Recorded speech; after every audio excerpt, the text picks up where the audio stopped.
तो इस वीडियो को कम्प्लीटली देखने के बाद जिसने भी इस वीडियो को वर्ड टू वर्ड देखा होगा, एक भी लाइन या एक भी वर्ड मिस नहीं किया होगा, मैं गारंटी देता हूँ कि आपका पेपर 1 से एक भी ऑब्जेक्टिव क्वेश्चन नहीं छूटने वाला है। Hello everyone and welcome to a fresh new video. तो जैसा कि मैंने पिछली वीडियो में कमिट किया था कि इंग्लिश ऑनर्स के स्टूडेंट्स को कोई भी प्रॉब्लम नहीं होगी, उनके लिए ऑब्जेक्टिव सारे मैं डिस्कस करूँगा। तो इस वीडियो में मैं सारे इंपॉर्टेंट ऑब्जेक्टिव्स को डिस्कस करने वाला हूँ। तो पहले तो मैंने यहाँ पे 25 मोस्ट रिपीटेड जो ऑब्जेक्टिव्स हैं वो लिख रखे हैं, बट मैंने पूरा का पूरा एक रोड मैप तैयार किया हुआ है कि कैसे आप लोगों को ऑब्जेक्टिव को कवर करना है। एंड इस वीडियो को देखने के बाद आपको कहीं और पढ़ने की ज़रूरत नहीं होगी। आई प्रॉमिस कि अगर आप लोग इस वीडियो को शुरू से अंत तक देख लेते हो तो इसके बाहर एक भी क्वेश्चन नहीं आएगा। मैं ऐसा क्यों बोल रहा हूँ, क्योंकि ऑब्जेक्टिव जो है वो 100 ऑब्जेक्टिव्स होंगे। टोटल आप लोगों को 50 अटेम्प्ट करने हैं। तो अगर आप लोग इस वीडियो को कम्प्लीटली देख लेते हो तो अगर हर एक क्वेश्चन के बाद आप लोग दूसरे क्वेश्चन को छोड़ भी देते हो, अगर आप लोगों को नहीं आता है तो भी आप लोग 50 क्वेश्चंस इजीली अटेम्प्ट कर सकते हो। एंड 50 क्वेश्चंस यानी कि 100 मार्क्स, एंड अपना टारगेट तो बस 90+ ही मार्क्स लाना है।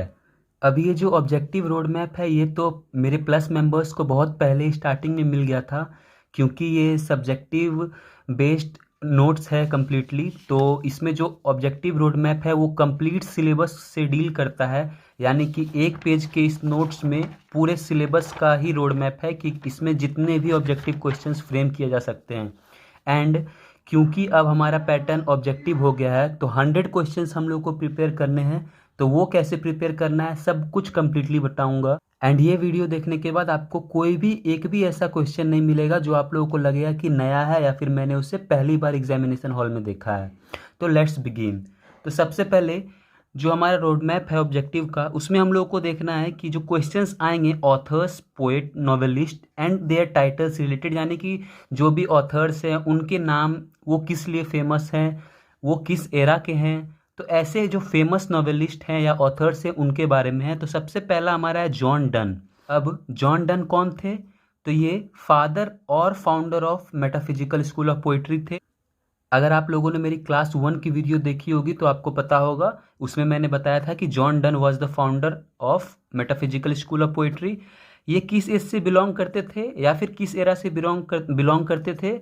तो एलिजाबेथन एज के एंड जैकोबियन एज के बिगिनिंग में ये जो एरा था उसमें ये बिलोंग करते थे। एंड अगर बात करें कि ये किस सेंचुरी के राइटर थे तो ये 17th सेंचुरी के राइटर थे। नेक्स्ट जो हमारे वो है टी.एस. इलियट। इन्हें जाना जाता था father of imagist school of poetry के नाम से। एरा की बात करें तो मॉडर्न एज में, एंड सेंचुरी की बात करें तो 20th सेंचुरी के राइटर थे ये। नेक्स्ट है हमारे पास क्रिस्टोफर मार्लो। तो इन्हें कहा जाता है father of blank verse drama, very very important. Era की बात करें तो प्री एलिजाबेथन पीरियड है। सेंचुरी की बात करें तो 16th सेंचुरी के ये राइटर थे। अब यहाँ पे आप लोग सेंचुरी देख रहे हो एंड एरा देख रहे हो, तो अगर आप लोग को सेंचुरी एंड एरा याद रखना है तो कोई एक भी अगर आप लोग याद रख लेते हो, फॉर एग्जाम्पल कि एलिजाबेथन पीरियड का कौन सा एरा था, तो अगर आप लोग को ये पता होगा कि क्रिस्टोफर मार्लो एलिजाबेथन या फिर प्री एलिजाबेथन से बिलोंग करते थे तो सेंचुरी तो खुद ब खुद ही आप लोग कर लोगे। तो आप लोग एक काम कर सकते हो कि मॉडर्न एज कौन से सेंचुरी का था, एलिजाबेथन एज कौन सा, विक्टोरियन एज कौन सा, उसे एक जगह पे लिख सकते हो एंड याद कर सकते हो। एंड फिर आप लोगों को ये विलियम शेक्सपियर जैसे कि एलिजाबेथन एज के थे तो ये सब याद रखने में ईजी होगा। तो विलियम शेक्सपियर जो थे उन्हें जाना जाता था बार्ड ऑफ एवन के नाम से, काफ़ी बार ये क्वेश्चन आ चुका है। नेक्स्ट इंग्लैंड नेशनल पोएट के नाम से भी उन्हें जाना जाता था। एरा की बात करें तो एलिजाबेथन एरा, सेंचुरी की बात करें तो 16th सेंचुरी राइटर। अब ये जो थे, ये जो इम्पोर्टेंट ऑथर थे उनके बारे में है। अगर बात करें तो अभी सिलेबस में तो बहुत कुछ है, बट उसको भी कैसे आप लोगों को कवर करना है वो मैं आप लोगों को बताऊंगा। क्योंकि अगर आप लोग एक एक चीज़ के ऑब्जेक्टिव को देखने लगोगे तो मुझे लगता है कि करीब करीब 1000 to 2000 ऑब्जेक्टिव हो जाएंगे। तो उतना आप लोगों को फोकस नहीं करना है, कम पढ़ना है लेकिन एकदम सटीक पढ़ना है। अब फेमस लिटरेरी वर्क्स जो है, और ये बेस्ड है हमारा प्रीवियस ईयर्स क्वेश्चंस पे, तो काफ़ी बार आ चुका है, इसे भी आप लोगों को देख लेना है। तो इन मेमोरियम जो था वो लिखा गया था एल्फ्रेड टेनिसन के द्वारा। उथरिंग हाइट्स लिखा गया था एमिली ब्रोंटी के द्वारा। जेन आयर लिखा गया था चार्लेट ब्रोंटी के द्वारा। कैंटरबरी टेल्स लिखा गया था जेफरे चौसर के द्वारा। प्राइड एंड प्रेजुडिस लिखा गया था जेन ऑस्टिन के द्वारा। गुलिवर्स ट्रेवल्स लिखा गया था जोनाथन स्विफ्ट के द्वारा। ओड टू ऑटम लिखा गया था जॉन कीट्स के द्वारा। द जंगल बुक लिखा गया था रडियार्ड किपलिंग के द्वारा। एंड द प्रील्यूड लिखा गया था विलियम वर्ड्सवर्थ के द्वारा। अब नेक्स्ट पेज पे मूव ऑन करने से पहले मैं आप लोगों को बता देता हूँ कि ये जो पेज है इसे ख़त्म करने के बाद आप लोगों को लगेगा, जब आप लोग गेस्ट पेपर्स के क्वेश्चंस को देखोगे प्रीवियस ईयर्स के या फिर ऑब्जेक्टिव बेस्ड को, तो गेस्ट पेपर में आप लोग पाओगे कि इसमें से अधिकतर क्वेश्चंस मिल रहे हैं आप लोगों को। आप लोग को दोबारा याद करने की ज़रूरत नहीं पड़ेगी। तो काफ़ी इंपॉर्टेंट है ये कि आप लोग इसे ध्यान से सुनते जाओ। एंड अगर इसका PDF चाहिए तो आप लोग कमेंट कर सकते हो, मैं इसे अपने टेलीग्राम के ग्रुप में डाल दूंगा। नेक्स्ट, काफ़ी ध्यान से देखना है क्योंकि अब जो है वो हमारा 50% पार्ट को कवर करेगा ऑब्जेक्टिव में कि किसने क्या लिखा है। तो इसे आप लोग नोट करते जा सकते हो मेरे साथ ही, या फिर PDF को जब मैं डालूंगा ग्रुप पे तो उससे भी कॉपी कर सकते हो। नाउ ये जो जॉन डन थे, इनकी जो फेमस वर्क्स थी, फेमस लिटरेरी वर्क्स, वो कौन कौन सी थी? तो the flea, a valediction, forbidding mourning, valediction of weeping, ये जो 3 थी ये काफ़ी फेमस थी एंड काफ़ी इंपॉर्टेंट भी है। अब बात करें T.S. एलियट की, तो the rock, the family reunion, the waste land, ash Wednesday, murder in the cathedral, the hollow man, the cocktail party, journey of the Magi. अब ये याद रखना उतना भी मुश्किल नहीं है। क्यों? क्योंकि ये क्वेश्चंस के फ्रेम में मैंने आप लोगों को इसलिए नहीं दिया है क्योंकि अगर मैं क्वेश्चंस के फॉर्म में देता तो क्वेश्चंस कैसे बनते? Who wrote the rock, answer होता T.S. Eliot. The waste land was written by dash, answer होता T.S. Eliot. The family reunion was written by dash, T.S. Eliot. Who wrote ash Wednesday, T.S. Eliot. तो ऐसे questions wise याद करने से अच्छा है कि आप लोग एक जगह एक बार में कंप्लीटली, क्या है ये एक पेज का नोट्स है, बस एक बार बना लो, याद कर लो, सारे क्वेश्चंस सॉल्व हो जाएंगे। क्यों फालतू की हजारों क्वेश्चंस को रटना। नेक्स्ट मूव करते हैं हम लोग विलियम शेक्सपियर पे। विलियम शेक्सपियर ने काफ़ी कुछ, इनका जो जितना अधिकतर वर्क्स था वो तो फेमस ही था, तो जो ज़्यादा फेमस है वो आप लोग देख लो। Hamlet, Othello, King Lear, Macbeth, Merchant of Venice, As You Like It, Cymbeline, the First Folio, Julius Caesar, Titus Andronicus, Tempest, Twelfth Night, Measure for Measure, Winter's Tale, Comedy of Errors, Love's Labour's Lost, Two Gentleman of Verona, Much Ado About Nothing, ये सारी famous थी। Charlotte Brontë की बात करें तो the professor, जेन आयर, विलेट, सेले। अब देखो इसके क्योंकि 4 ही वर्क्स हैं तो आप लोग इसे अच्छे से याद कर लो क्योंकि क्वेश्चंस में आ सकता है कि which of this following was not written by Charlotte Bronte. तो अगर आप लोग को ये चारों याद रहेगा तो जो ये चारों के अलावा होगा वो आंसर हो जाएगा। इनकी बहन ही थी एमिली ब्रॉन्टी, तो इन्होंने लिखी थी उथरिंग हाइट्स एंड हैथलिव। तो इन दोनों में कंफ्यूज करने के लिए आप लोग को पूछ सकता है कि who wrote Wuthering Heights, Charlotte Bronte और एमिली ब्रॉन्टी। तो यहाँ पे आप लोगों को कंफ्यूज नहीं होना है, तो ऐसे क्वेश्चंस को फ्रेम किया जाएगा। जॉर्ज इलियट की बात करें तो the middlemarch and the mill on the floss लिखी थी इन्होंने। E.M. फोस्टर की बात करें तो where angels fear to tread, a room with a view, the longest journey and a passage of India, very very important, ये लिखी थी इन्होंने। अब मैंने आप लोगों को पिछली वीडियो में, जिसमें कि मैंने बताया था कि ऑब्जेक्टिव पैटर्न हो गया है मुंगेर यूनिवर्सिटी का, उसमें कहा था कि मेरे प्लेलिस्ट पे विजिट करना है आप लोगों को एंड प्लेलिस्ट का हर एक वीडियो देख लेना है। क्यों कहा था? क्योंकि अब देखो यहाँ पे जो मैंने नोट्स प्रिपेयर किया था, ये तो यूँ तो प्लस मेंबर्स के लिए है, बट क्योंकि मैंने वीडियोज़ में 4-5 नोट्स को रिवील कर दिया था तो वो मैं अभी आप लोग को बता देता हूँ। एंड बाकी प्लस मेंबर्स को तो सब कुछ पहले ही मिल गया था, तो वो लोग जिनके पास नोट्स है वो इससे प्रिपेयर करेंगे एंड जिनके पास नहीं है वो हमारे प्लेलिस्ट से प्रिपेयर कर सकते हैं। इसमें जैसे कि मेटाफिजिकल पोइट्री है हमारा टॉपिक, इससे ऑब्जेक्टिव कैसे फ्रेम किए जा सकते हैं। तो सबसे फर्स्ट ये मेटा मीन्स क्या होगा, फिजिकल मीन्स क्या होगा, ये सब आप लोग वीडियो को देख लो, एक बार वीडियो देख लोगे उसके बाद कोई भी ऑब्जेक्टिव नहीं छूटने वाला है। तो इसमें सबसे मेन जो क्वेश्चंस आ सकता है, देखो द फ्ली किसने लिखा था, वैलिडिक्शन ऑफ वीपिंग, ये सब मैंने पिछले और ऑब्जेक्टिव रोड मैप में आप लोग को अभी जस्ट बता चुका हूँ। अब इसमें जो आप लोग को ध्यान से याद रखना है वो है ये पोइट्स, मेटाफिजिकल पोइट्स कौन कौन से थे। तो जॉन डन थे, जॉर्ज हर्बर्ट थे, रिचर्ड गॉसॉस थे, एंड्री मार्वल थे, अब्राहम कॉली थे, हेनरी बर्गम थे। तो ये आप लोगों को याद रखना है। अगर ऑब्जेक्टिव पैटर्न में आप लोगों को चूज द करेक्ट ऑप्शन भी आता है, तो उसमें भी आ जाएगा who among the following was metaphysical poets. तो उसमें 3 सही सही नाम होगा, सॉरी 3 गलत नाम होगा और 1 सही होगा। तो आप लोग को ये 7 6 याद रहेगा, तो आप लोग आसानी से उसे सॉल्व कर सकते हो। नेक्स्ट हम लोग आते हैं, नेक्स्ट जो हमारा था टी.एस. इलियट के बायोग्राफी पे मैंने बताया था। तो यहाँ पे देखो he was the father of imagist school of poetry. तो ऐसे कुछ कुछ इंपॉर्टेंट चीज़ों को आप लोग को खुद से, ही wrote 7 plays which were all worst. तो ये सब तो मैंने खैर ऑब्जेक्टिव रोड मैप में आप लोग को बता ही दिया है। अब देखो इस इनकी जो फेमस पोइट्रीज थी, ash Wednesday, the waste land, the hollow man, journey of the Magi. तो ये आप लोग को देखो ऑब्जेक्टिव रोड मैप में जर्नी ऑफ द मैगी छूट गया था, तो ऑब्जेक्टिव रोड मैप में कुछ कुछ छूट भी सकता है। इसलिए मैं आप लोग को बोल रहा हूँ कि जो मेरा प्लेलिस्ट है उसमें सब कुछ डिटेल्ड में है। आप लोग 1.5x या 2x पे भी उसे देख सकते हो, अगर टाइम नहीं है तो बस एक बार देख लेना है। अब पूछेगा question who was the director of favour and favour, तो लिखोगे टी.एस. इलियट। अब गेस्ट पेपर में तो ये क्वेश्चन नहीं मिलेगा। क्यों नहीं मिलेगा? क्योंकि ऑब्जेक्टिव वेस्ट पहली बार हो रहा है। तो अब तो कन्वेंशनल तरीके से तो आप लोग को दूर भागना ही पड़ेगा, तो इसका कोई और ऑप्शन नहीं है। तो आप लोग ऐसे ही पढ़ोगे तो कोई प्रॉब्लम नहीं होने वाली है। याद रख सकते हो इससे भी कि टी.एस. इलियट को कौन कौन से अवार्ड मिले थे, Nobel prize and order of merit. तो यहाँ पे मैंने पहले भी मेंशन कर दिया इम्पोर्टेंट। तो ऐसा नहीं है कि जो मेरे नोट्स या फिर मेरे पढ़ाए गए जो भी टॉपिक्स थे वो सिर्फ सब्जेक्टिव बेस्ड, वो पहले से ही रेडी थे ऑब्जेक्टिव बेस्ड के लिए, तो कोई प्रॉब्लम होने ही नहीं वाली थी। मेरे जो भी पहले से व्यूवर्स होंगे या सब्सक्राइबर्स होंगे, उन्हें अगर वो लोग मेरे रेगुलर वीडियोस फॉलो कर रहे हैं तो उन्हें कोई प्रॉब्लम नहीं होने वाली है ऑब्जेक्टिव बेस्ड एग्जामिनेशन से। ऑब्जेक्टिव बेस्ड एग्जामिनेशन से सिर्फ उन्हें ही प्रॉब्लम होने वाली है जो कि सिर्फ गेस्ट पेपर को फॉलो करेंगे।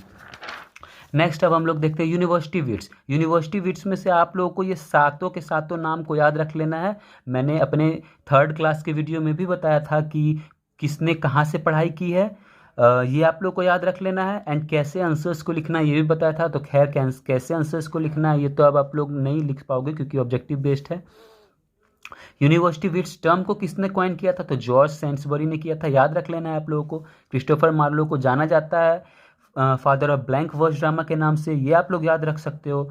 शेक्सपियर को रॉबर्ट ग्रीन ने किस नाम से बुलाया था? एन अपस्टार्ट क्रो, ये आप लोग याद रख सकते हो। इनकी जो रॉबर्ट ग्रीन की फेमस वर्क थी Orlando Furioso, Friar Bacon and Friar Bungay, तो ये सब आप लोग को याद रखना है।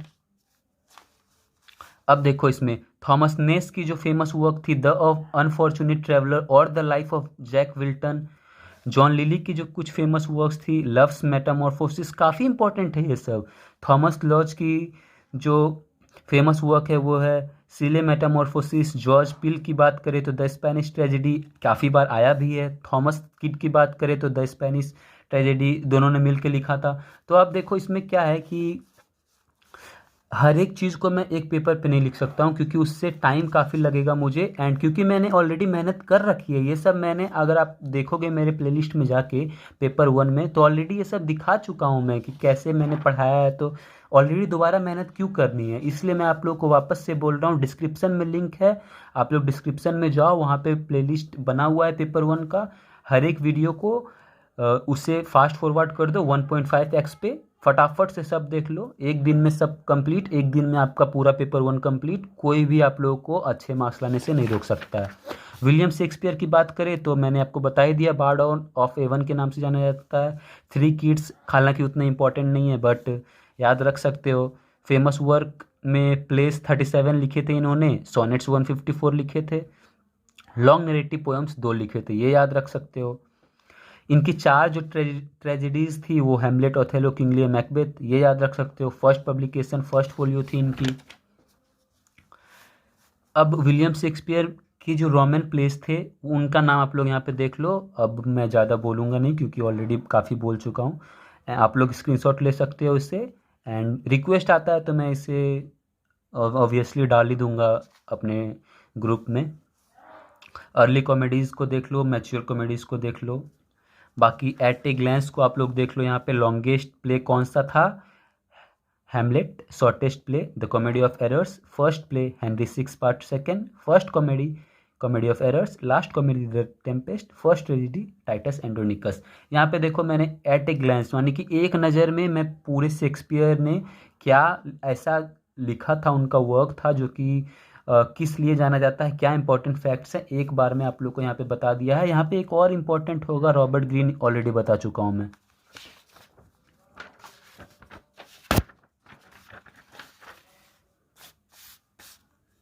तो ऐसे और भी जो भी टॉपिक्स है ये सब कुछ प्लेलिस्ट पे अवेलेबल है। ऐसे ही आप लोगों को अगर मैं सबको बताने बैठूंगा तो काफ़ी लंबी हो जाएगी वीडियो। एंड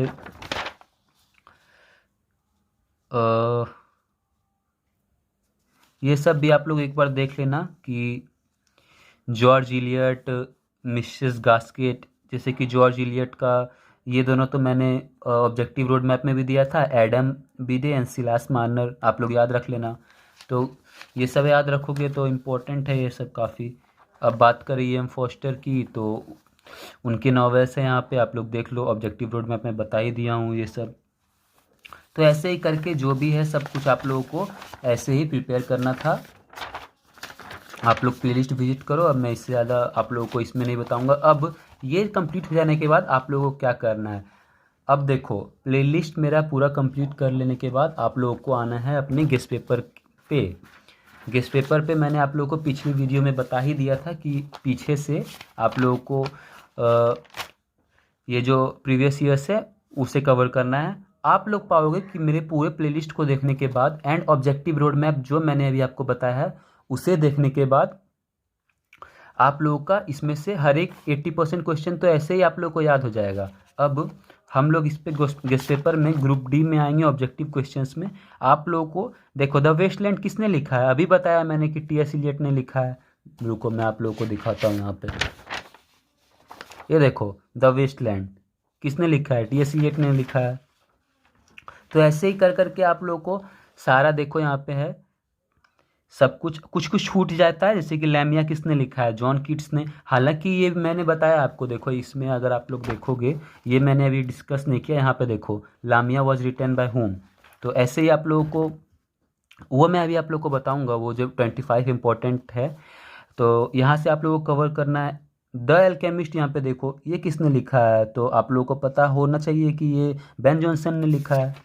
द रेनबो यहाँ पे एक और काफ़ी इंपॉर्टेंट है, ये किसने लिखा है, तो डी.एच. लॉरेंस ने लिखा है। ये काफ़ी बार रिपीट हुई है, तो रिपीटेड क्वेश्चंस को तो आप लोगों को अच्छे से याद रखना ही है। ये आप लोगों को देखो मैच द फॉलोइंग तो एग्जाम में नहीं आने वाला है, क्यों, क्योंकि OMR पे एग्जाम होगा तो मैच द फॉलोइंग का तो बहुत कम ही चांस है। तो आप लोग को फिर भी याद रखना है, ताकि क्वेश्चन तो match the following who wrote Gulliver's Travels option A B C D दे देगा। तो जरूरी नहीं है कि मैच द फॉलोइंग नहीं है तो ये क्वेश्चन नहीं आएगा, बिल्कुल आएगा। जोनाथन स्विफ्ट ने लिखा था इसे। ट्रू और फॉल्स यहाँ पे देखो, तो ट्रू और फॉल्स को भी नहीं छोड़ना है आप लोगों को। इसमें से कैसे क्वेश्चन, जैसे कि देखो फॉल्स वाले तो कैसे प्रिपेयर कर सकते हो, अगर आप लोगों को एकदम डेडिकेटेड हो कि नहीं मुझे एकदम अच्छा मार्क्स लाना ही है, तो इसमें जितने फॉल्स है ना, In Memoriam was a religious poet poem of 17th century, Paradise Lost is a powerful elegy, तो ये सब देख लो। Ode to a Nightingale composed by John Keats, तो ये सब फॉल्स क्यों हैं, तो इसका सही आंसर क्यों है, जैसे कि पैराडाइज लॉस्ट पावरफुल एलिजी नहीं है, ये तो अब हमारा एक इपिक है, तो इसलिए ये फॉल्स है। तो फॉल्स क्यों है ये भी जान सकते हो नेट पे से सर्च करके। एंड जो ट्रू है वो तो ट्रू है ही, Pride and Prejudice was written by Jane Austen, तो ऐसे आप लोग को ये भी याद भी हो जाएगा कि किसने क्या लिखा है। तो ये आप लोगों को कवर करना है कम्प्लीटली, ये कुछ ज़्यादा नहीं है, ये आप लोगों को कवर करना है। उसके बाद आप लोगों को आ जाना है प्रीवियस ईयर्स के ऑब्जेक्टिव टाइप पे। तो इसमें जो पहले पूछे गए थे 2009 to 18 के हैं मेरे पास, आपके पास 20 तक के हो सकते हैं, तो इसे आप लोगों को पूरा कवर कर लेना है यहाँ से। द रेनबो ये सब इंपॉर्टेंट है, द एल्केमिस्ट अभी बताया था, बेन जॉनसन, तो ये सब आप लोग पढ़ लोगे। The Mayor of the Casterbridge देखो पार्ट 2 का है, तो पार्ट 2 के जो इंपॉर्टेंट बुक्स हैं, फॉर एग्जांपल ट्वेल्थ नाइट हो गया, the rape of the lock हो गया, sorry the rape of the lock तो फर्स्ट पार्ट का है, हमारा ये हो गया the importance of being earnest, तो ये सब का भी पोएट का नाम आप लोग याद रख सकते हो। प्रॉब्लम क्या है याद रखने में, ये आप लोग को उतना इंपॉर्टेंस नहीं देना है, क्योंकि मैंने ऑलरेडी बता ही दिया है आपको ये कम्प्लीटली ऑब्जेक्टिव रोड मैप में। अब आप लोग को वो जो 25 क्वेश्चंस थे वो मैं आप लोग को बता देता हूँ, वीडियो को ज़्यादा लंबा नहीं करना है। ये देखो 30 मिनट का अगर ये वीडियो जाता है तो ये आपका 30 minute exam point of view से बेस्ट आपका सबसे प्रोडक्टिव होने वाला है, क्योंकि इन 30 मिनट में मैंने आपको कितना कुछ बता दिया। तो जो बच्चा 30 मिनट का इस वीडियो को कम्प्लीटली या फिर 25 मिनट तक जाएगा, मुझे लगता है कम्प्लीटली देख लेता है, एक एक वर्ड को मिस भी नहीं करता है, तो मुझे लगता है कि उसे कोई प्रॉब्लम नहीं होने वाली है। तो अब हम लोग आते हैं ऑब्जेक्टिव को देखते हैं। तो dash is the first English novel, तो रॉबिन्सन क्रूसो है। Dash is the first English comedy, तो राल्फ रोस्टर डोस्टर है। Dash is the father of modern English poetry, तो जोफ्रे चौसर है। Charlotte Bronte is a novelist of which century, तो 19th century. Pride and prejudice किस तरह की novel है, तो रोमांटिक नॉवेल है। Canterbury Tales is written by home, तो Geoffrey Chaucer. Lyrical Ballads was published in the year, कौन से साल में पब्लिश हुआ था, 1798। Wuthering Heights is which type of novel, romantic novel है। Ode to the West Wind किसने लिखा था, जॉन कीट्स ने लिखा था। First literary work of literary criticism क्या है, तो the Art of English Poesy है। एल्केमिस्ट किसने लिखा था, बेन जॉनसन ने, कितनी बार वीडियो में बता दिया है।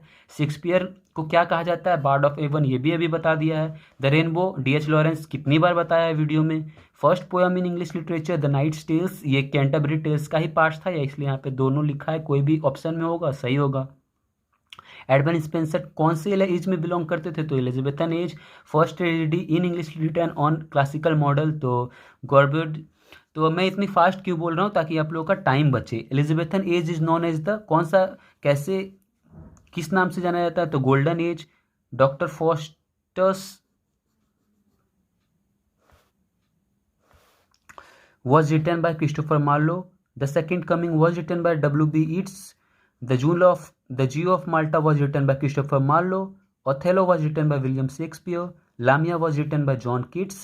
Paradise Lost was written by John Milton. The Wasteland was written by T.S. Eliot. Wuthering Heights was written by Emily Bronte.